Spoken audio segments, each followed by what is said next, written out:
दुनिया डिजिटल हो गई है और इंडिया भी पीछे नहीं है। शादी की वेबसाइट्स और डेटिंग एप्स प्यार और साथी ढूंढने के पॉपुलर तरीके बन गए हैं। लेकिन इस आसानी के साथ एक अंधेरा पहलू भी है, साइबर क्राइम का बढ़ना। नाम न छुपाने के पीछे अपराधी छिपे रहते हैं, कमजोर और भरोसेमंद लोगों का फायदा उठाने की कोशिश करते हैं। ये है इंडिया में मैट्रिमोनियल साइबर क्राइम की कहानी, टूटे दिलों और बिखरे सपनों की कहानी। यह आर्थिक तबाही की कहानी है, जहां ओटीपी स्कैम और यूपीआई फ्रॉड हथियार हैं। डिजिटल युग में प्यार एक जंग का मैदान बन सकता है। ये साइबर अपराधी धोखेबाजी के उस्ताद होते हैं, जो अपने शिकार को बड़ी चालाकी से फंसाते हैं, जो प्यार और साथी की तलाश करने वालों की उम्मीदों और सपनों का शिकार करते हैं। वे उन लोगों को निशाना बनाते हैं जो सच्चे प्यार की तलाश में होते हैं और भावनात्मक रूप से कमजोर होते हैं।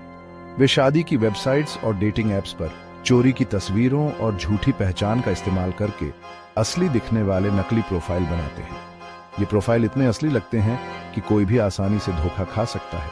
वे सफलता की कहानियां गढ़ते हैं जो उनके शिकार को प्रभावित करती हैं। ये कहानियां अक्सर इतनी प्रेरणादायक होती हैं कि लोग उन पर विश्वास करने लगते हैं, अपने शिकार पर तारीफों और एक साथ सुनहरे भविष्य के वादों की बारिश करते हैं। वे अपने शिकार को यह विश्वास दिलाते हैं कि वे उनके लिए सही साथी हैं।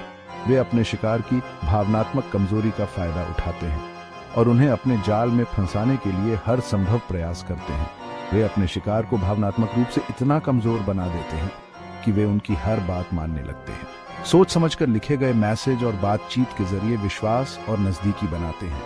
ये मैसेज इतने प्रभावशाली होते हैं कि शिकार को उन पर शक नहीं होता। एक बार जब वे अपने टारगेट का विश्वास हासिल कर लेते हैं तो वे हमला करते हैं और अपने असली मकसद को अंजाम देने के लिए तैयार हो जाते हैं। पैसे ऐंठने के लिए कई तरह के तरीके अपनाते हैं। वे अपने शिकार से पैसे मांगने के लिए भावनात्मक कहानियां गढ़ते हैं और उन्हें विश्वास दिलाते हैं कि वे उनकी मदद कर रहे हैं। सेक्शन 4 ओटीपी माफिया, एक कोड से किस्मत चुराना। ओटीपी माफिया साइबर अपराधियों का एक कुख्यात समूह है जिन्होंने ओटीपी स्कैम की कला में महारत हासिल कर ली है। ये अपराधी अत्यधिक संगठित होते हैं और अपने शिकार को धोखा देने के लिए अत्याधुनिक तकनीकों का उपयोग करते हैं। वे अक्सर बैंक अधिकारियों या भरोसेमंद कंपनियों के प्रतिनिधियों के रूप में पेश आते हैं, जिससे वे अपने शिकार को आसानी से विश्वास में ले सकते हैं। अपने शिकार लोगों से जरूरी रिक्वेस्ट के साथ संपर्क करते हैं। वे बहुत ही पेशेवर तरीके से बात करते हैं ताकि कोई शक न हो। वे दावा कर सकते हैं कि बैंक अकाउंट में कोई समस्या है, कोई संदिग्ध ट्रांजैक्शन है या कोई इनाम उन्हें मिलने वाला है।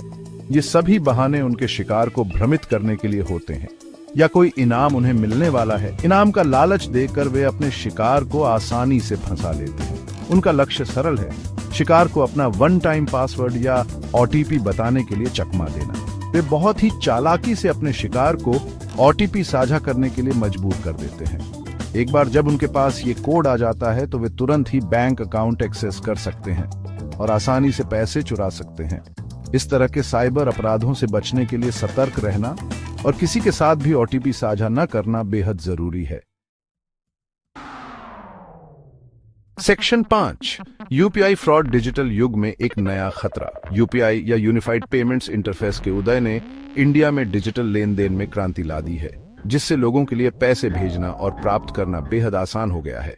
अब केवल एक क्लिक से आप अपने स्मार्टफोन का उपयोग करके किसी को भी पैसे ट्रांसफर कर सकते हैं। लेकिन इसने साइबर क्राइम के लिए भी नए रास्ते खोल दिए हैं। जैसे जैसे डिजिटल लेन देन बढ़ रहे हैं, वैसे वैसे साइबर अपराधी भी नए नए तरीके खोज रहे हैं लोगों को धोखा देने के लिए।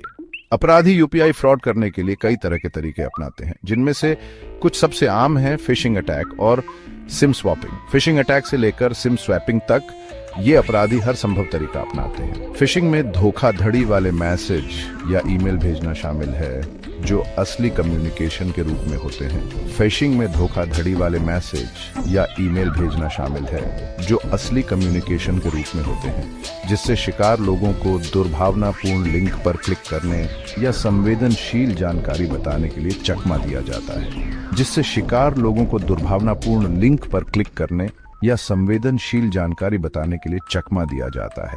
एक बार जब वे लिंक पर क्लिक करते हैं तो उनकी जानकारी अपराधियों के हाथ में चली जाती है। दूसरी ओर सिम स्वैपिंग में शिकार के मोबाइल नंबर का डुप्लीकेट सिम कार्ड धोखाधड़ी से प्राप्त करना शामिल है, जिससे अपराधियों को उनके यूपीआई से जुड़े मोबाइल बैंकिंग और ओटीपी तक पहुंच मिल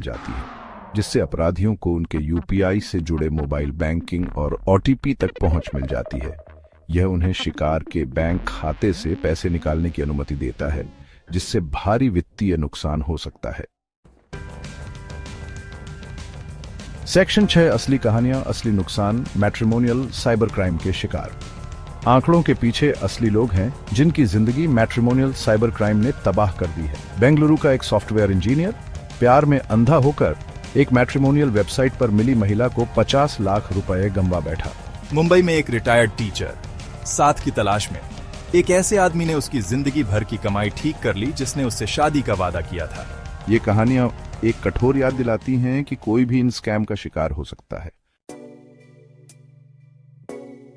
सेक्शन 7 सतर्क रहें, सुरक्षित रहें। कार्रवाई के लिए एक आह्वान। मैट्रिमोनियल साइबर क्राइम का खतरा असली है, लेकिन हम सतर्क और जागरूक रहकर खुद को बचा सकते हैं। उस जानकारी को लेकर सावधान रहें जो आप ऑनलाइन शेयर करते हैं, खासकर मैट्रिमोनियल वेबसाइट्स और डेटिंग एप्स पर। निजी या वित्तीय जानकारी शेयर करने से पहले ऑनलाइन मिलने वाले लोगों की पहचान वेरीफाई करें। अपना ओटीपी या यूपीआई पिन कभी किसी के साथ शेयर न करें, चाहे वे कितने भी भरोसेमंद क्यों न लगे। अगर आपको कोई संदिग्ध गतिविधि दिखाई दे तो तुरंत national cyber crime reporting portal पर रिपोर्ट करें या 1930 पर कॉल करें। याद रखें, जागरूकता हमारी पहली सुरक्षा है। सुरक्षित रहें, सूचित रहें। अगर आप साइबर सिक्योरिटी, एथिकल हैकिंग और इस बढ़ती हुई डिजिटल दुनिया में सुरक्षित रहने के तरीके के बारे में ज्यादा जानना चाहते हैं, तो सब्सक्राइब बटन दबाना न भूलें और नोटिफिकेशन ऑन कर लें, क्योंकि इस चैनल पर हम आपको वह ज्ञान और उपकरण देने के लिए प्रतिबद्ध हैं जिनकी आपको डिजिटल दुनिया में सुरक्षित और सिक्योर तरीके से आगे बढ़ने के लिए जरूरत है। सावधान रहें, सुरक्षित रहें।